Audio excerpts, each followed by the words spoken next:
ہم نے اس کو زمین میں اقتدار عطا کر رکھا تھا اور اسے ہر قسم کے اسباب و وسائل بخشے تھے۔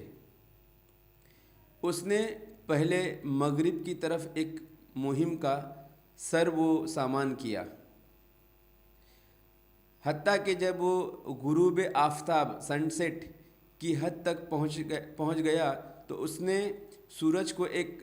کالے پانی میں ڈوبتے دیکھا اور وہاں اسے ایک قوم ملی۔ ہم نے کہا، اے ذوالقرنین، تجھے یہ مقدرت پاور بھی حاصل ہے کہ ان کو تکلیف پہنچے یا اور یہ بھی کہ ان کے ساتھ نیک رویہ اختیار کریں۔ اس نے کہا، جو ان میں سے ظلم کرے گا ہم اس کو سزا دیں گے، پھر وہ اپنے رب کی طرف پلٹایا جائے گا اور وہ اسے اور زیادہ سخت عذاب دے گا، اور جو ان میں سے ایمان لائے گا اور نیک عمل کرے گا اس کے لیے اچھی سزا ہے اور ہم اس کو نرم احکام دیں گے۔ پھر اس نے ایک دوسری مہم کی تیاری کی، یہاں تک کہ طلوع آفتاب سن رائز کی حد تک جا پہنچا۔ وہاں اس نے دیکھا کہ سورج ایک ایسی قوم پر طلوع رائز ہو رہا ہے جس کے لیے دھوپ سے بچنے کا کوئی سامان ہم نے نہیں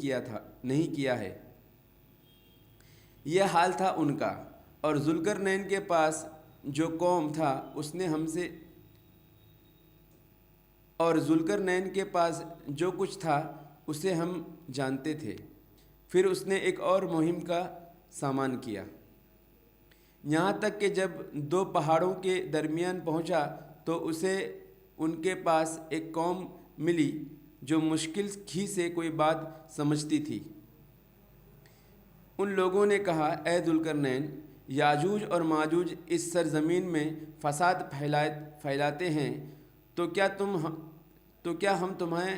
کوئی ٹیکس ٹریبیوٹ اس کام کے لیے دیں کہ تم ہمارے اور ان کے درمیان ایک باندھ بیریئر تعمیر کر دیں؟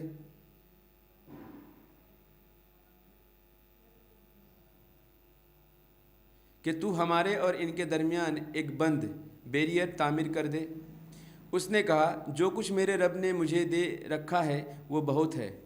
تم بس محنت سے میری مدد کرو، میں تمہارے اور ان کے درمیان بند بیریئر بنا دیتا ہوں۔ مجھے لوہے کی چادریں شیٹس لا کر دو۔ آخر جب دونوں پہاڑوں کے درمیان خلا اسپیس کو اس نے پاٹ دیا تو لوگوں سے کہا کہ اب آگ دہکاؤ، حتیٰ کہ جب یہ آہنی دیوار آئرن وال بالکل آگ کی طرح سرخ ریڈ ہاٹ ہو گئی تو اس نے کہا، لاؤ اب میں اس پر پگھلا ہوا تانبا مولڈڈ براس انڈھیلوں گا۔ پور یاجوج و ماجوج اس پر یہ بند ایسا تھا کہ چڑھ کر بھی نہ آ سکتے تھے، اور اس میں نقب نہ لگانا اسکیل اوور اٹ ان کے لیے اور بھی مشکل تھا۔ ذوالقرنین نے کہا، یہ میرے رب کی رحمت ہے، مگر جب میرے رب کے وعدے کا وقت آئے گا تو وہ اس کو پیوند خاک کر دے گا، اور میرے رب کا وعدہ برحق ہے۔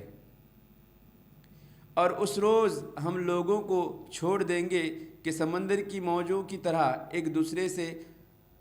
گتم گتا کم کلوز ٹوگیدر ٹیملکیوسلی ہو، اور سور ٹرمپٹ پھونکا جائے گا اور ہم سب انسانوں کو ایک ساتھ جمع کریں گے، اور وہ دن ہوگا جب ہم جہنم کو کافروں کے سامنے لائیں گے، ان کافروں کے سامنے جو میری نصیحت کی طرف سے اندھے بنے ہوئے تھے اور کچھ سننے کے لیے تیار ہی نہ تھے۔ تو کیا یہ لوگ جنہوں نے کفر اختیار کیا ہے یہ خیال رکھتے ہیں کہ مجھے چھوڑ کر میرے بندوں کو اپنا کارساز بنا لیں ہم نے ایسے کافروں کی ضیافت کے لیے جہنم تیار کر رکھی ہے۔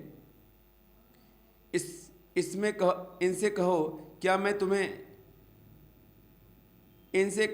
کیا ہم تمہیں اے محمد صلی اللہ علیہ وسلم بتائیں کہ اپنے اعمال میں سب سے زیادہ ناکام وہ نامراد لوگ کون ہیں؟ وہ کہ دنیا کی زندگی میں جن کی ساری سعی و جہد انڈورس ایفرٹس راہ رات سے بھٹکی رہی اور وہ سمجھتے رہے کہ وہ سب کچھ ٹھیک کر رہے ہیں۔ یہ وہ لوگ ہیں جنہوں نے اپنے رب کی آیت کو ماننے سے انکار کیا اور اس کے حضور پیشی کا یقین نہ کیا، اس لیے ان کے سارے اعمال ضائع ہو گئے۔ قیامت کے روز ہم انہیں کوئی ویٹ نہ دیں گے۔ ان کی جزا جہنم ہے، اس کفر کے بدلے جو انہوں نے کیا اور اس مذاق کی پیدائش میں جو وہ میری آیت اور میرے رسولوں کے ساتھ کرتے رہے۔ البتہ وہ لوگ جو ایمان لائے اور جنہوں نے نیک عمل کیا ان کی میزبانی کے لیے فردوس کے باغ ہوں گے، جن میں وہ ہمیشہ رہیں گے اور کبھی اس جگہ سے نکل کر کہیں جانے کو ان کا جی نہ چاہے گا۔ کہو کہ اگر سمندر میرے اے محمد صلی اللہ علیہ وسلم رب کی باتیں لکھنے کے لیے روشنائی انک بن جائے تو وہ ختم ہو جائے، مگر میرے رب کی باتیں ختم نہ ہو بلکہ اتنی ہی روشنائی اور لے آئیں تو وہ بھی کفایت نہ کریں۔ کہو کہ میں تو ایک انسان اے محمد صلی اللہ علیہ وسلم میں تو ایک انسان ہوں تم ہی جیسا، میری طرف وحی کی جاتی ہے کہ تمہارا خدا بس ایک ہی خدا ہے، پس جو کوئی اپنے رب کی ملاقات کا امیدوار ہو اسے چاہیے کہ نیک عمل کریں اور بندگی میں اپنے رب کے ساتھ کسی اور کو شریک نہ کریں۔ صدق اللہ علیہ وسلم۔